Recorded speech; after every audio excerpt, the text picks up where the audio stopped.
It's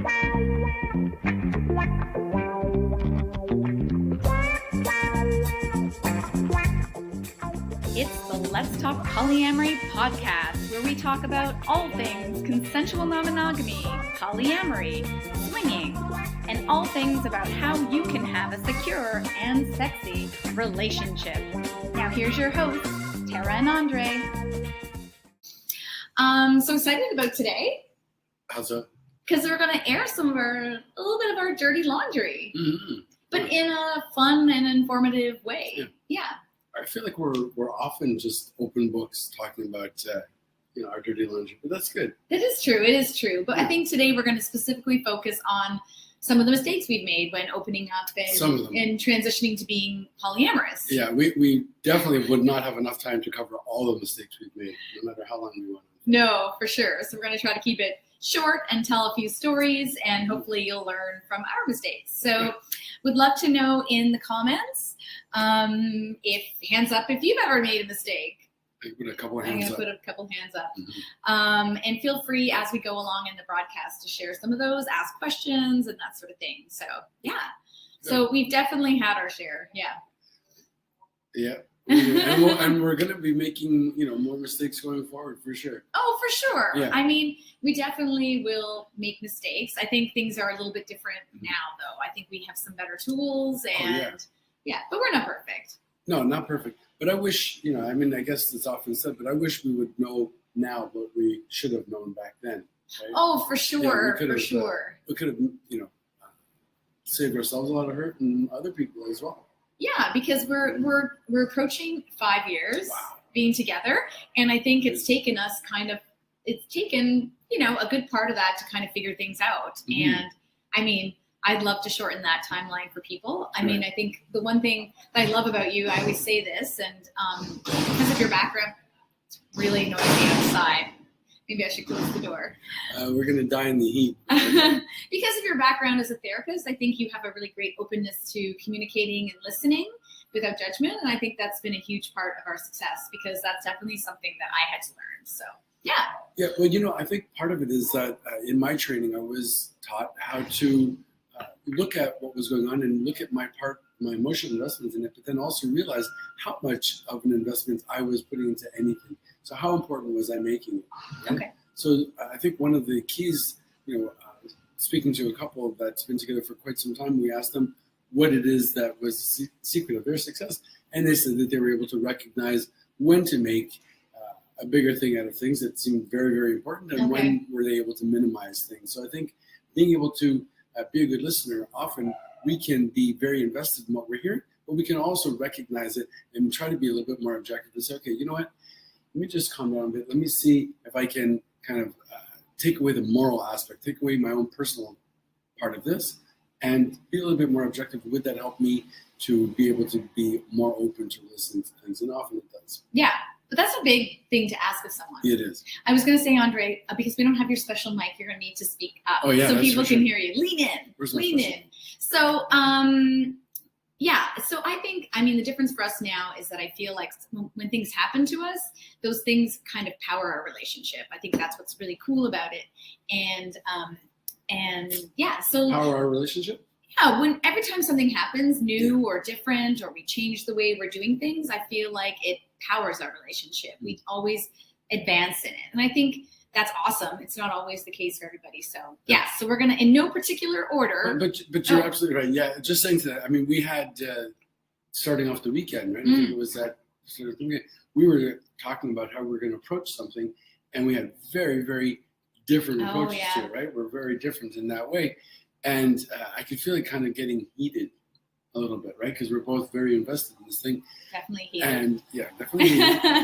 But it never became disrespectful. Yeah, heated for you, I think a little bit upsetting for me. Okay. Frustrating, maybe. Fair enough. But we were seeing it differently, right? But I knew in the whole time that we would have our own differences. We may never come to an agreement on this thing, but we were also going to be able to come back and talk about it in a very calm and rational way. And I think that's very important too, knowing that it is that kind of safe haven to be able to say things, know that there's going to be some friction, perhaps even some little bit of not quite confrontation, but it was there was friction. There was friction. There's friction. but we know, despite all that we will be civil and we'll come back to each other and be able to talk about it. Maybe not agree completely, but be able to at least talk about it. Yeah, what I loved about it is that you were like, and it's hard for me too sometimes when I'm just like, I want to just deal with it like now. Because that's my style. That's the part of me that's got that anxious attachment, I think, and I recognize it. And you were like, let's talk about it later or tomorrow. And in fact, we didn't even wait till later tomorrow. We actually picked it up and did it in a way I thought that was really supportive and like, yeah, we'll figure this out, which I thought was amazing. So, well, I think one of the other things when we came back to talking about it a little bit sooner than I wanted to, one of the things that did help me in speaking about it was that we were speaking in a neutral area also, right? Yes, because, in front of your mom. Because we were going at it and you wanted to continue and I could feel myself getting heated and I was like, well, let's pause. Like, let's, have a little bit of a break.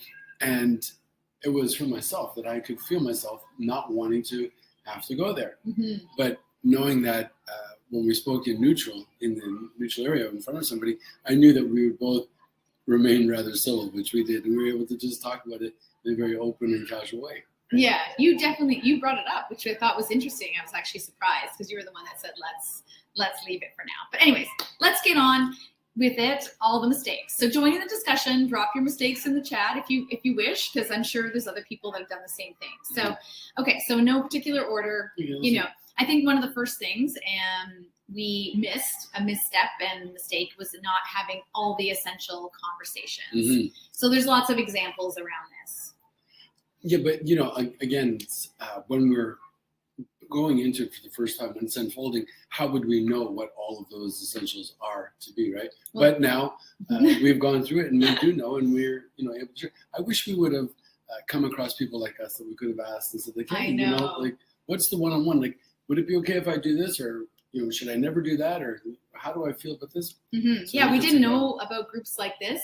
And in fact, the first time someone said something to us, it was like they did it a bit of a confrontational way, which didn't really encourage us to really delve into what we might be doing wrong in that circumstance. So I think the first thing that we didn't do, that might have been a mistake, was to have a discussion. We had really minimal discussion around what it was we really wanted in the relationship, like what type of openness we were looking for, what we were interested in, what we were concerned about, those sorts of things. And I think that's pretty common. Yeah, absolutely.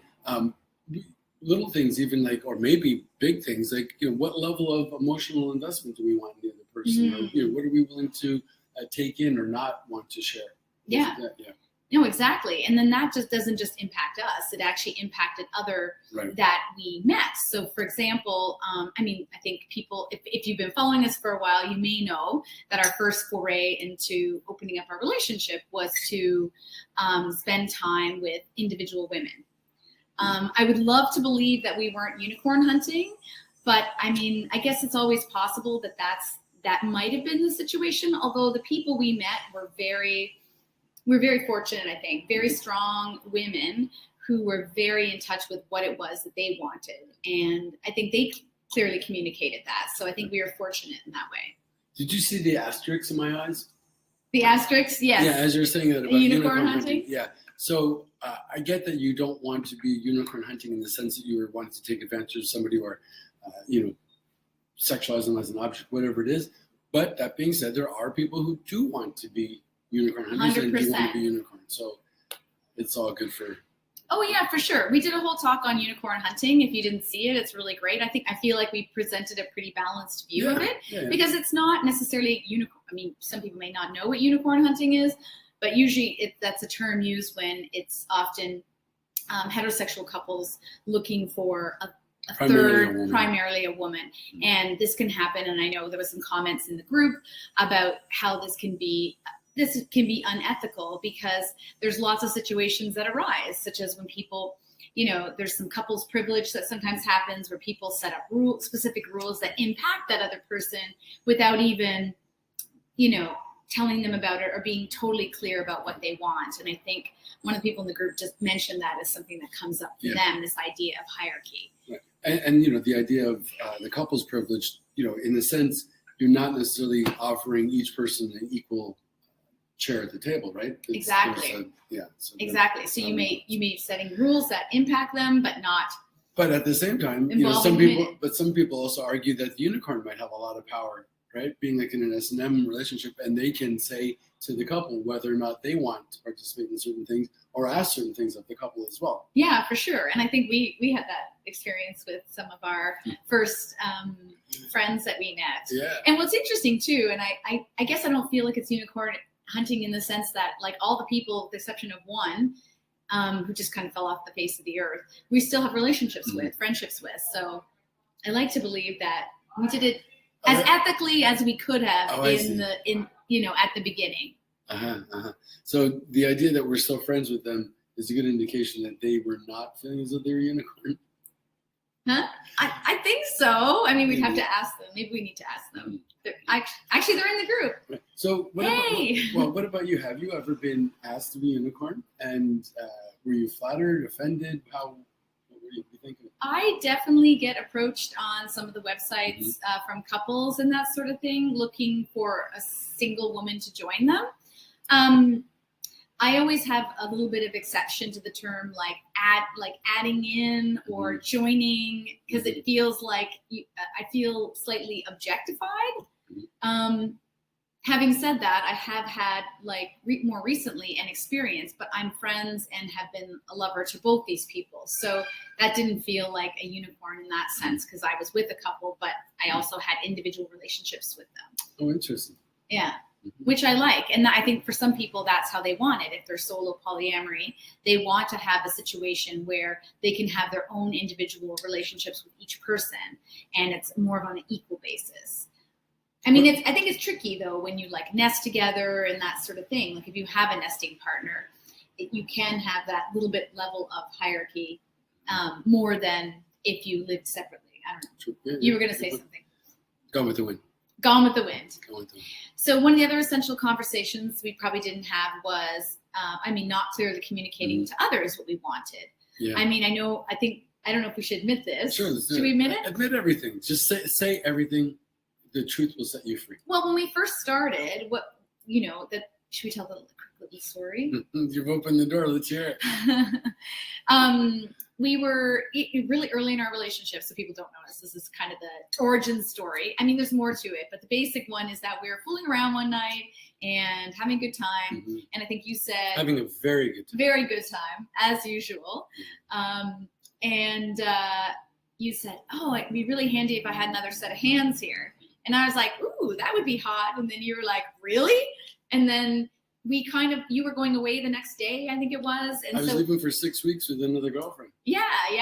So we instantly set up a profile on OkCupid, a single profile. So this is where I was getting to the mistake, a single profile that we both accessed. And so I think in hindsight, that was probably not the best way. Well, I think people didn't always know who they were talking to. And this idea when it's a single account, it's like the couple is one person. And I think that's where I probably wouldn't do that same thing anymore. But hang on a second. I think we were acting as one single entity because this was new to us and it was giving us this feeling of bondedness and security. We were together doing this, and we were also very forthcoming in it, right? We had both of our pictures on there. We were announcing that we were a couple. So it's not as though we were wanting to, have the other person identify as one. I think we're rather transparent in it. Yeah, I think we're pretty transparent. But in hindsight, I probably would have kept the separate accounts and then spoke, which is what we have now. We've canceled that one, and we have accounts on Field. Do we still have that? I don't even know how to get to it. Maybe there's a million people waiting to meet us, and little do we know, we're missing out. So my ex is high up in the corporate world, and she works for the company that owns OkCupid, and I got locked out of my account somehow. I've always been wondering if she cares enough to kind of block me or something. Maybe that's why I keep getting these weird messages from OkCupid. She's sabotaging.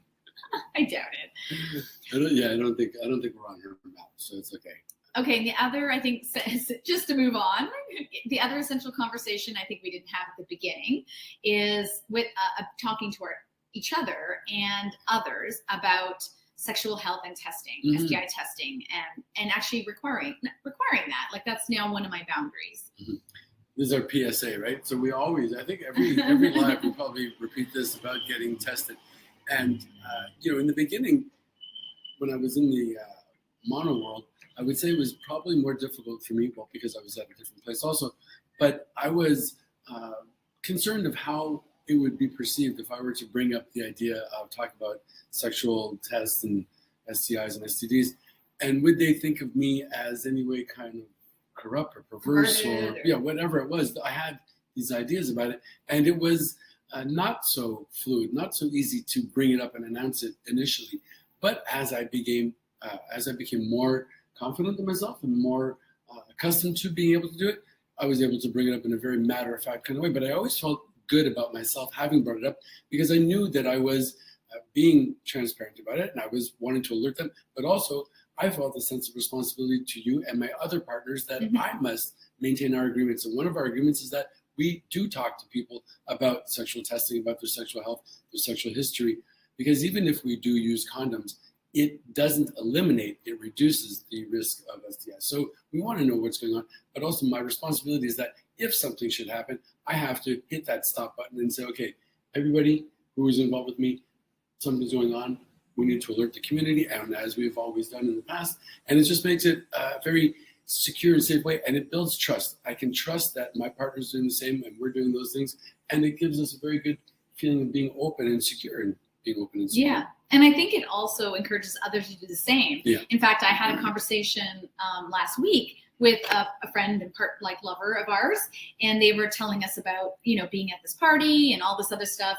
And then she paused after and she said, and obviously I went and got all my STI testing. But she she mentioned it. What's the word? Oh my God, I lied. I'm not fresher in the morning. You are.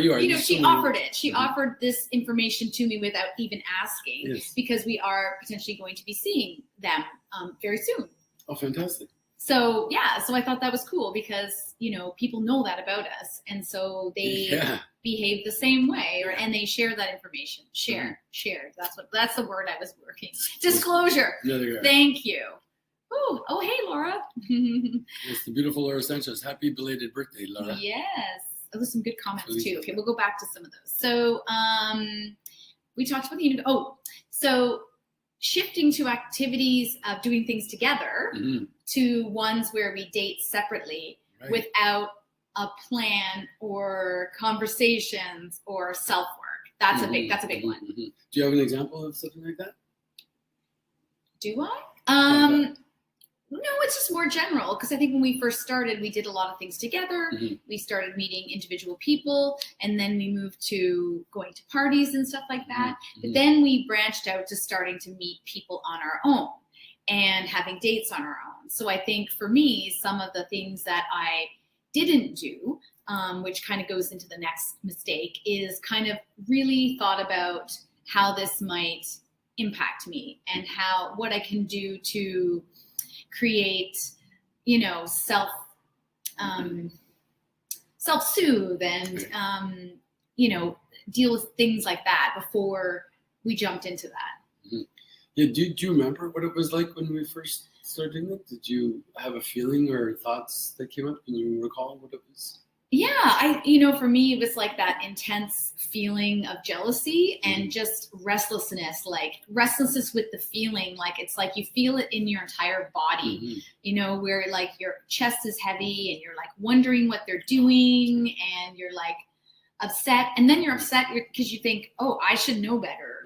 I talk about this all the time. I mean, this was still early in what we were doing, but we were already starting this group and all that stuff. I'm like, I should know better. I should be better at this. So then you layer on top of all that heaviness, judgment of yourself for having those feelings, rather than just allowing yourself to have the feelings and then kind of working through them, breaking them down bit by bit, which is what, this is what we teach in the program. And this is what, I've learned to do myself. But, it's interesting how we may in the beginning, and perhaps even fall back onto it on occasion, the idea that we might reproach ourselves for having our own feelings is very normal human feelings. So, so what, you're not perfect, and you sometimes feel inadequate or small or jealous. Well, it's fine to have those feelings. We won't simply have only those feelings. We'll go past those, but it's okay to acknowledge and have those feelings for sure. Yeah. I definitely felt like that. Like, how about you?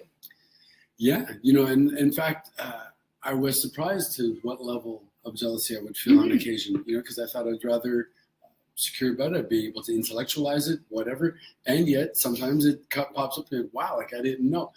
But what's really cool is that I hung on to this crazy ride long enough to have another feeling about jealousy. And I remember one time you were going out someplace and I caught myself as being jealous. And, jealousy may feel rather uncomfortable if you've ever experienced it. It's not great. I'm sure people have. Maybe some have. But at the same time, I was aware that, wow, like I'm feeling jealous because I'm really into you. I'm really invested in you. And it was like, oh, that's pretty cool. Like, I was able to acknowledge it and be like, okay, I'm not feeling comfortable right at this moment, but I know it's going to pass. But it was interesting to see that I could feel that way about you. But then also, I knew that you felt strongly about me, and that security made me feel a little bit less jealous. Mm-hmm. So it was pretty cool. Yeah. So I knew that after it was survivable. So yeah, maybe it wasn't thrilling at that moment, but I knew that it was also an indication of my investment and that we were strong enough to feel we'd be okay. Yeah, and I think the other part of the plan that we kind of missed, and this is again something that we work with couples and that we work with, is having like this idea of a before, during, and aftercare plan, and knowing what you want to do before, if there's something you want to do in the middle, and then how you might reconnect after. If it's important to you, if you feel that you're going to have some triggered feelings, it's sometimes a comfort to have those things in place. Right. Or know that you're not going to hear from the person. Like one of the things we do sometimes is we do a bit of a check-in, but it's not always possible, right? You may be somewhere where you're busy, that sort of thing. So knowing that, okay, the person is not going to check in with me until later is also comforting, I think, for me. Yeah. And one thing about those check-ins, I think they're wonderful to do them before, during, and after. But sometimes I feel that if I'm asking for that, am I over-inserting myself? Am I wanting to kind of like have you check in as a way of like, why don't you going too deep into this? So if you're checking in with me, then it kind of keeps me in your consciousness, right? But at the same time, maybe what I could also do is I might think, well, when I'm on a date, like, yeah, of course I love you and I want to check in with you, but I also might want to just go carefree. So if I want to be able to just kind of disconnect for a while, then I should imagine that my partner might also benefit by being able to do that as well. So I will try to imagine what it might be like for you as well, right? Yeah. So, but also how it might be like for the person that you're with as well, and this is where, some of the things, people aren't consenting to. Oh, like, I'm sorry, I'm going to take a break now. Like I had that happen in the middle of a date. Someone was texting back and forth with their partner, and because their partner was actually having feelings of jealousy, which was really interesting. And then they were trying to manage it on their phone while having a date with me. And, so it became a thing. And then we ended up having a whole discussion about it, hashtag can't help being a coach. But anyway, I think, if you're going to check in or not, I think that's something to consider. Yeah. So were they able to successfully help manage their partners? No, they decided to end the date and go help them, which was interesting because I don't think that was, I probably wouldn't have suggested that. Because it's not going to help the person regulate, and it's not also your own needs are not being considered, right? That you're going to drop and also me, like your other person that you're with. It's like, oh, okay, all of a sudden, I opened my whole night up for them, and the plan was to be together. And then, they kind of, we've since gotten over it, but it was a bit, I felt it was a bit slightly less considerate than I would have. And I think that it didn't really help the person manage that feeling. Do you think that maybe they were in some ways enabling them to have that? Yeah, in some ways. But, on the other side of that, though, I can see, the hierarchy, they prioritize their partner, and they were alerted to their partner's high level of need and we're wanting to be attentive to it. Mm-hmm. I mean, it's such a delicate balance, right? I mean, when do you find that you are helping? When are you enabling? Right? Right. So I guess when we have to look at, well, is this part of a repetition? So if there is something going on and there's a one-time need for it, then I think I would try to be very attentive to it. But if it is something that is recurring, Mm-hmm. am I simply participating in that repetition? Am I simply enabling that type of behavior to exist? What are we doing to progress that? Where can we go beyond this feeling? How can we have another feeling that would be healthier, would be more comfortable? No, for sure. I mean, and I don't want anyone to not help a partner that's in pain, but I did feel a little bit like put out from that. And I think what was interesting about that situation, which is another mistake people make, I don't think we fall into this, maybe we do this sometimes, but is having to have a date on the same day that your partner has a date. So this was the exact circumstance, now that you were talking, that I remember, is that their partner was supposed to have a date as well. And that person bailed. And so their other partner went out with me, right, and they were experiencing some feelings. Well, for sure. Because they had what they thought was going to be a safety net to occupy them, to make them feel wanted, to make them feel secure. And when that fell through, now they were left free falling and were not able to self-regulate and say, okay, you know what? I'm still cool. This is all right. You still go do your thing. Instead, their valve was broken open, and now they're like, well, help me, I'm falling, so come save me. Yeah. So this is one of the mistakes, probably we made a little bit too at the beginning, is this idea of a disentanglement, where you identify as autonomous people that happen to be in a relationship with others rather than just as a couple, and like disentangling all of that and being able to do things on your own and all that stuff. Oh, Debbie's asking what would been a better way to deal with it.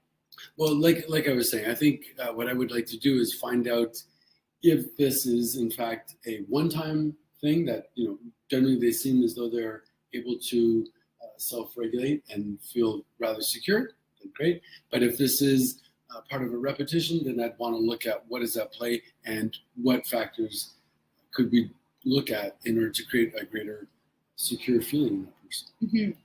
I think there's also, with these two, there was some underlying things as well, is that because he feels I'm strict when she's on a date and he's at home.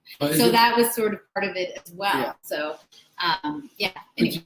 It's not entirely surprising, because I think very often we will find partners who will help support our repetitions, right? Until we work through them. Do you support my repetitions? What are my repetitions? What's our time look like? Yeah, of course we do. Of course we do. Both positive and negative. Yeah. Right. But I think what's really great is when we kind of have dialogue and conversation about these things, so we can raise our level of awareness in that. So I can say, well, yeah, I'm going into an old familiar pattern, but I'm aware of this, and I can now either continue to participate in this. Maybe I like it, or maybe it's serving another purpose. Or I can also say, you know what, there's another way of being. I don't want to simply just fall into this thing, and we can do that. Yeah. Okay. Yeah. So one of our other mistakes, maybe not, we talked a bit about the jealousy part, in understanding our stuff. So I think it's important to understand really what's going on with you.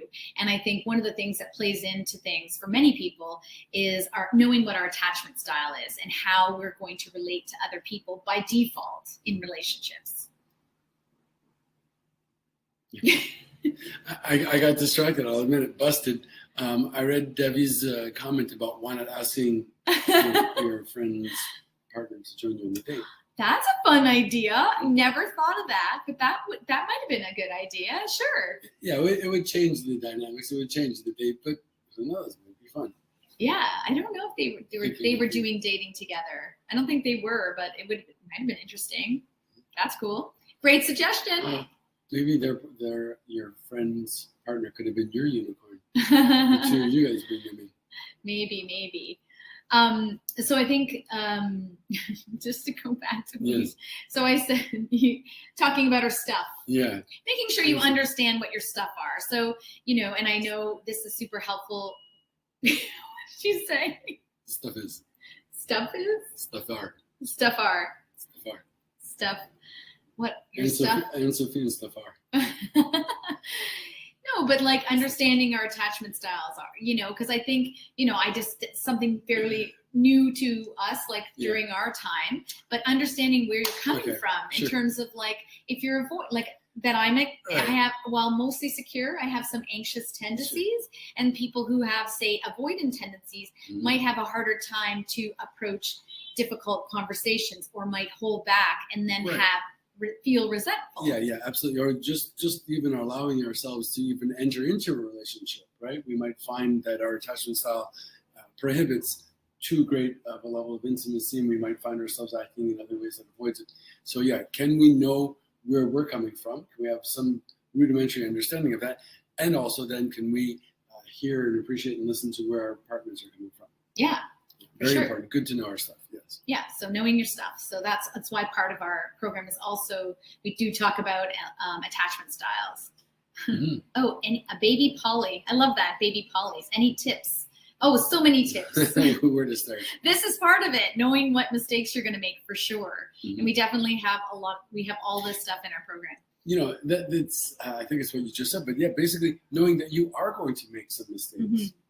and Yeah. that's okay too, right? So have some humor about it as well. Being able to laugh at ourselves, so Yeah. important. Yeah. It's not so humorous, though. Come on. Oh, no, the It's painful. the pain painful. is not fun. I mean, that's why we're doing what we're it's- doing. We want to save people the pain, or shorten the timeline of the pain. Because there is some pain you have to go through, I think. But I think we said it before, it's like, I think all of that fueled making it more powerful. And, when we have dips, the dips are shorter, for sure. Yeah, the recovery time is much shorter, that's for sure. And it kind of ties into the question that somebody just asked us: did we ever have a negative experience that made us want to step back from the lifestyle entirely? And I would say yes, I had one. Actually, I remember I was with you and I was with my partner Arzu, and it was not going so well. Hey, you're a different person and they're a different person, and then you got me in the middle. I'm a different person, and it seemed as though we were all headed in different directions. And I was like, you know what? It's just not worth it. I just don't want to have to do this. There's too many complications. I thought it was going to be just sex. I thought the whole thing was just going to always be a lot of sex. And it wasn't. There's a lot of communication, a lot of work, a lot of heartache, a lot of frustration. And it was just like, you know what? Maybe it's just not for me. I was seriously thinking about for sure. sending walking papers to both of you, and myself included. But then I was able to step back and say, wait a second, okay, so there is a fair amount to be paid out, but what is the return? Is it worth it? And I thought of all the experiences I have and the way that I'm able to navigate that openness, to be able to say, I love you, I love them, we are here and we're human. That was worth it for me. Mm-hmm. And it made me say, you know what? Wanting to disconnect, wanting to cut it all off, it might be easier in the immediate, but my return, my experience of the universe would not have been as fantastic. So it's not always so easy, but we talk through it, we work through it, and voila, here we are. Yeah, no, exactly. I definitely felt like throwing in the towel a few times. It can be gut-wrenching, like really gut-wrenching. But I think what came back for us, for me, for sure, is that I knew that this is what I wanted.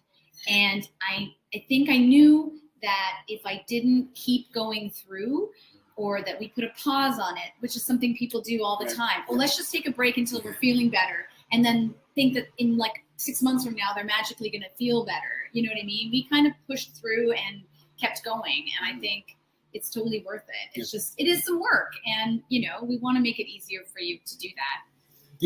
Going to the idea of the pause, again, I always see both sides of it. So we're not feeling it. It's not so fantastic. There's some friction, there's some insecurity, there's some jealousy, there's some concern. So let's just take a pause, go back to where we were. And that could be fine for a moment.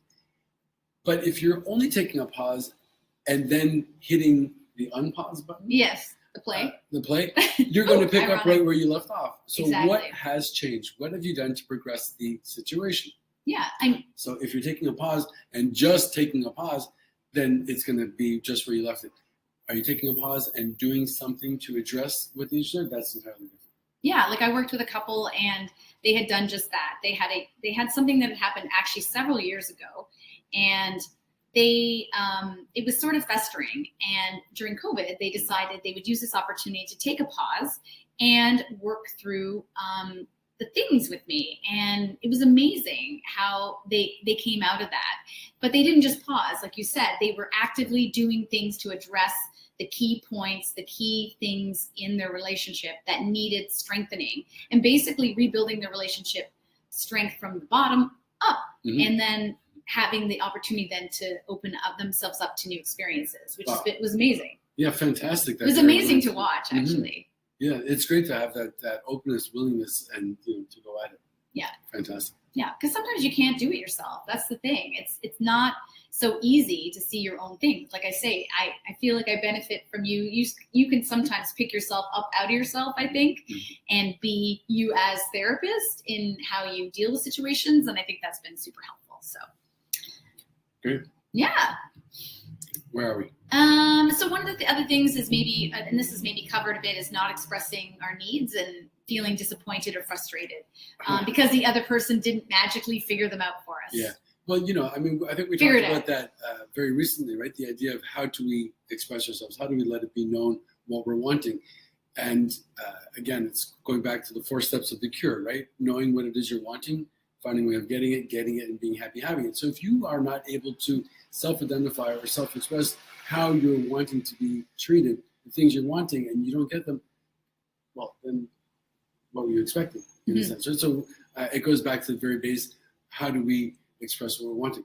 That being said, though, we're wanting to try and pick up where the other person's at, right? So we went out recently with somebody that we've been out with before, and we like each other, obviously, right? We get together, but yet you and I both were kind of feeling, well, we're not quite sure where exactly we are with them. Where are they? Where are they? And it comes back to this idea of being able to communicate what we're wanting, but also then finding out from them what it is they're wanting. Yeah. And it's not so easy. It's not so easy all the time, going out. My concern is like, well, I don't want to, I don't ever want to make the other person feels that they're being put upon or that it's difficult for them. I like it to try and develop organically, but sometimes if somebody is not as expressive, it might be difficult to gauge where they're coming from, right? Exactly. Exactly. Someone's commenting, my poor mother is not understanding and I'm so sad I can't convince her of my polyam. I feel you on this one. Same situation. I don't know if I can't see who it is because it says Facebook user. I'll check it out when we get out of the broadcast. I'll know who you are. But I did open up to my family over 1.5 years now ago, and it wasn't. And there's really no convincing them. That's the thing. People will believe the thing that they want to believe. You can only, like for me, the simple answer is the only thing you can do is be confident in that this is something that you want for yourself and why it's important to you, and you can communicate that to them. And then it's up to them. It's like a boundary. It's up to them how they want to react, behave accordingly. And it's not been, I'm saying this quite simply, it's been a tough journey, and I'd be happy to talk to you about that because it was a tough journey and, still working through those, but that's definitely something, Some would say their business is none of my business. So how they feel about it is not my business. Yeah. I would love them to come on board, but there's more than one model, and they've chosen one, and that is for them. And they may even go so far as to want to tell you how you should be, but you must be confident within your own point, as you say. But essentially, they'll be the way that they are, and I needn't consume myself. Yeah, but it can be sad. I get that. I've been sad. You've been sad. You've seen me cry a lot because it's hard when parents. You can only speak your truth and live your authenticity. Others will judge as they see the world through their eyes. That's perfect. Thank you for sharing that. That's exactly it. And it is sad and it is hard. And I mean, the one thing for me that I've experienced is that. My family has started to experience me. I keep being present and allowing them the opportunity to experience me as myself again. And I think that's helped them come to terms with this type of relating that's not their jam. More than not their jam. But anyways, okay. The other thing I just wanted to say, there was a good comment in the group about making too many rules for each other and limiting where relationships go outside of ours. Yeah. And I think we probably did that at the beginning for sure. But I think that's where we've made a big leap in changing. Yeah, but you said making too many rules. I think that the level of rulemaking is directly proportionate to our level of security. Right? Yes. We put in these rules, these parameters, these agreements to help us feel secure, or so we imagine these things are going to make us feel secure. So if I can control the situation by putting rules together, I will feel secure. Doesn't necessarily work that conveniently, right? Because sometimes rules are broken, or they're not noticed, or they're not even known. Yes, exactly. I mean, one of the things we did at the beginning was I don't know if we set it out as a rule per se, but I think there was maybe an understanding about no overnight dates. Right. And in fact, we did transition to you traveling by yourself with a partner for an entire week, which was a big adjustment for us. And then now we're looking at a more coming up soon, doing separate trips with a couple that we see, but us seeing the opposite partner. Well, you're going to be tripping. I'm going to be here. We are going to be here, but one person's going to come here, and then I'm going to go there. It'll be strange, right? Yeah. It'll be wonderful and intimate and weird. It's going to be so interesting. I'm sure there'll be lots to learn from that. Right. I think there's an overlapping Monday. Maybe not. I was going to say that'd be fun to have a discussion about it if they're open to it. But I think is talking about open to it. So I think that is one of the fantastic components and mysteries of this is the idea of being open to things. Because 5 years ago, you said we're coming up on 5 years. I don't know that I would have been able to say, well, wait a second. So I'm going to have what's going to appear like a girlfriend, partner, somebody, and they're going to go away to see this other person while that other person's going to come stay with me. I mean, the whole thing sounds so complicated. Weird. And what about all the feelings that are going to come out? As opposed to being like, wow, this is going to be great. Like, you're going to be down there having a blast. They're going to become like their partner's going to come up here. I'm going to be doing this. We're going to have a blast. We're going to know that we're like good together. And it's like, who'd have known? But it's the idea of being open and having a partner who's open to possibilities. And that's just so awesome. Yeah. And doing the work. I think that's the big thing. Having those mistakes and learning from them. I think that's the big thing. And yeah, I would never have imagined. I would have said, if somebody told me this like 5 years ago, I would have said, you are crazy. This is never going to happen. I'm not sharing. I see that in a lot of group. I saw this idea of sharing, and that means I'm not special. And there's so much to say. Let me say about that, about not sharing. So this weekend we went out we went to an amazing event. But going there, we met with one couple, friends of ours, for a drink first. And you were dressed up. You were kind of like looked like a bit of a theme. You looked like the character from Pulp Fiction there. Yeah, Mrs. Meade Wallace. And you look adorable. You're sitting there and I was like, wow, you look so cute. And I was thinking, how could this other person not want you? And all of a sudden I thought, like, they're going to be taking part of you away because you're so special. And I'm going to be losing you. So I thought, just for a moment, it was just a quick feeling. But then I thought, but wait a second. There's so much of you to love. There's enough to go around. But also, you have been with me because you want to be with me. You come back and it gives me that feeling that, yes, there's enough to share. It's a universe of abundance. But for a moment, I got triggered into thinking how special you were that somebody else was going to play with my toy, take from my plate, do whatever you want to call it. And it was limiting in a sense until I caught myself and thought, no, you have an abundance of love. And then also there were other people around wanting to love me. Yeah, exactly. Which is pretty cool too. Yeah, I'm pretty sure I had the similar look to you watching you interact with the woman and thinking, so great. It's so great. I love it. The event, by the way, if you've not gone to, we went to karaoke, which was karaoke in the nude, which I'd never been to. Never been to karaoke before. Hard to believe. But anyway, it was amazing. So you get up on stage and you sing your song, and if you want, you can disrobe. And I think like 95% of people get up there, and it's the full Monty. And it was a wild crowd. Very queer, very loving, very fun. It was so awesome. Yeah, they actually do a striptease, and people had like some serious routines. So we got to like up our game. Like, we actually practiced the next day trying to figure out what song we might do, because it was like we just kind of jumped in and winged it. So yeah, karaoke, very fun. So somebody's asking, any tips for discussing rules and boundaries with a significant other? Yes, tons of tips. We actually have a video on rules and agreements, and that's part of our program. because it's so important. I think that's the thing. Mm. So to wrap up today, probably didn't say at the beginning. I said, so have we had mistakes? Yes. Yeah. Do we still make them? Yeah. Yep. Sometimes a lot fewer, but we talk about them and we come back from them a lot sooner, right? Yeah. There's less negativity brought with it.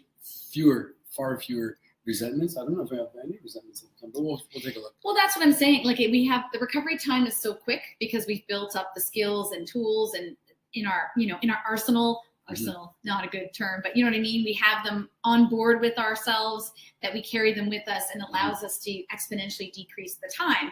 And I think because we're not holding on to them, you don't end up having those like tears, those micro traumas to the relationship, which I think is awesome. Yeah. And we said earlier, I love this idea of using experiences and learning and to strengthen and power the relationship, because I think it does have the possibility. And if you view it that way, I think that's part of the thing. Yeah.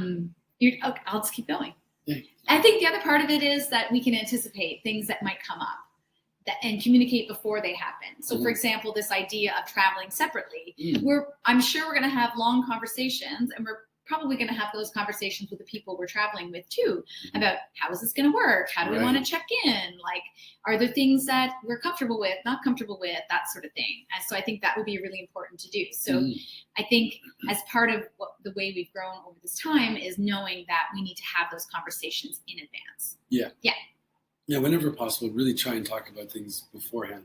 But if you haven't had the chance to talk about it beforehand and it comes up, then speak from your feelings and talk about how you are feeling, and use the I and me statements, right? And try to avoid the always and yous and all those things. But yeah, it's all good. Yeah, because you can't avoid all the mistakes. We're all going to make mistakes and that sort of thing. But our job here in the group and what we do through our program is to make it a little bit easier for you, so that you can reduce the time to recovery, make less mistakes, have less self-doubt, reduce the arguments. Oh, the arguments. Those are the tough parts, I think, for people, is the feeling like you're always arguing. And I think we've had some moments where it felt like that, because you're really feeling into those emotions, and it's hard to do that. Yeah, it sure is. But also to that point, arguing, right? It's not something necessarily to be avoided. In fact, we need to learn how to argue well. One of the most toxic things for a relationship is when we stop communicating. When I just go into my corner, you go into yours, and we're not talking, it's communication breakdown, very hard to come back from. So we argue, and we argue well. We argue successfully. We argue with consideration. So there's no name calling. There's no generalizations. I mean, there's a whole bunch of things to avoid. So can we argue in a way that feels safe? Arguing is simply a discussion that is rather heated and animated, invested, but it can be done in a way where we are able to argue productively and with consideration. So go at it and have it. Say everything.